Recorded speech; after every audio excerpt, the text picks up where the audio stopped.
كيف تكفرون بالله وكنتم أمواتا فأحياكم ثم يميتكم ثم يحييكم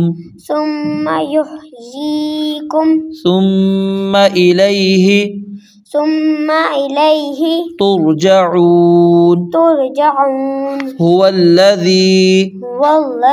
هو الذي